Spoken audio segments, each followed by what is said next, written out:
وبالنسبه لمرسى مطروح هنا تاخذ منها لب، تاخذ منها زيت زيتون، تاخذ منها بطيخ، تاخذ منها تين. تمام. مش تاخذ منها بحرها، لا ده انت تعوم فيه وترجع تسيب البحر زي ما هو.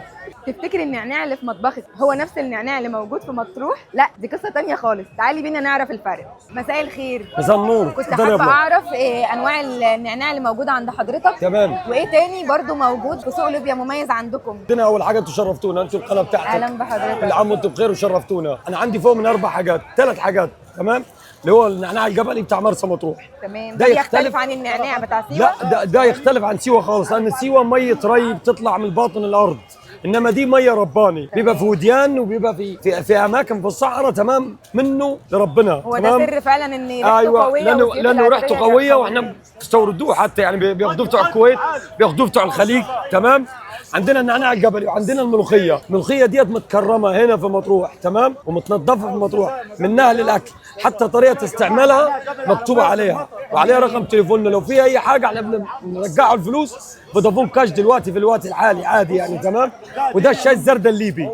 ده عباره عن ايه بقى؟ ده شاي زردة غليان، بتاخدوا مني كبشه كده. ده عباره عن شاي احمر ولا شاي احمر زي شاي العروسه وزي الشاي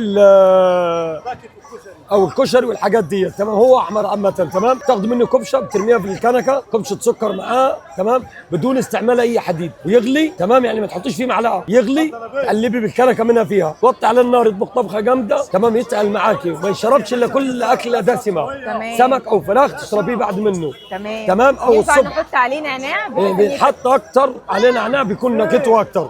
ودي عشبه النمون. دي بقى اللي انا متحمسه اعرف عنها. دي للقولون وللمعده. تمام. ونظافه المعده. تمام. وريحتها ريحه نمون، نفس النمون العصير المسقع، بس ده نمون فريش سخن بيتغلى في الكنكه، تتعمل غليان. تمام. يبقى احنا اتكلمنا على عشبه النمون، اتكلمنا على الملوخيه. ملوخيه متكرمه جاهزه للطبيخ، غير اللي في المحلات خالص. احنا هنا كشباب مطروح بنغربلوها بغربال ناعم. تمام. تطلع من عندي منها للحله على طول، قرن فلفل وفص ثوم بدون لحمه، تشم ريحتها من اخر الدنيا. دي بالنسبه ليه؟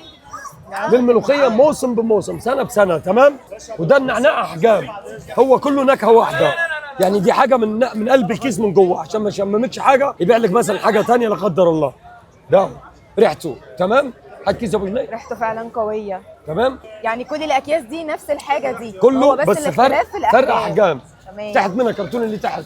ايوه. ده بصي، ده احنا بنعملوه صغير جدا، تلقيمه كنكه. ده بجنيه وال10 ب10. تمام. اما دوت ده كده بنبيعوه ب5 جنيه العبوه دي.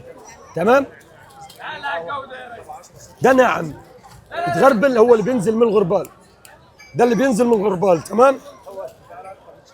ده الناعم استخدموه في الكافيتريات والحاجات دي. تمام. تمام. نعناع برضه دوت حجم الاكبر، ده كده نحسبه الخمسه منه ب100. عبوه كبيره، اكبر عبوه على الفرش تعتبر. تمام. في عبوه وسط، العبوه ديت اللي هي كام؟ ده كده بنحسبوه ب15 العبوه دي. تمام. طبعا بدون وزن، ده من غير وزن خالص. اقل كميه الوزن بتاعه ب150 كيلو. نعناع الجبلي الاصلي بتاع مطروح ب150 على فرش هنا. ده كرميه ليكم وللناس زوار مطروح كلها. تمام. وكرميه لضيوفكم وضيوف القناه. تمام. ده بالنسبه لنا احنا ده بنبيعه ب15، وليكم انتم فيه كرميه. وكيلو النعناع يعتبر ب150 ليكم، مع ان انا ببيعه ب200 يعني. تمام. ده ما يجيش تمن، خلي بالك، مش كله كميه وخلاص، لا ده ما يجيش تمن، وزنه خفيف النعناع. تمام. بيوزن. تمام. يعني عبوه زي ديت كده كبيره، دي بتاع 300 جرام لانه ناعم مكبوس. تمام. عندنا الملوخيه وعندنا عشبه النمون اللي هي اللويزه، اتكلمنا عليها. اتكلمنا على الملوخيه واتكلمنا على الشاي الليبي. تمام. وبالنسبه لمرسى مطروح هنا تاخذ منها لب، تاخذ منها زيت زيتون، تاخذ منها بطيخ، تاخذ منها تين. تمام. مش تاخذ منها بحرها، لا ده انت تعوم فيه وترجع تسيب البحر زي ما هو. تمام. كل عام وانتم بخير وشرفتونا، ورحله سعيده عليكم، وانا تحت امركم وامر ضيوفكم في اي وقت. تمام يا دكتوره. كل عام وانتم بخير، شرفتينا يا ابله، شرفتينا.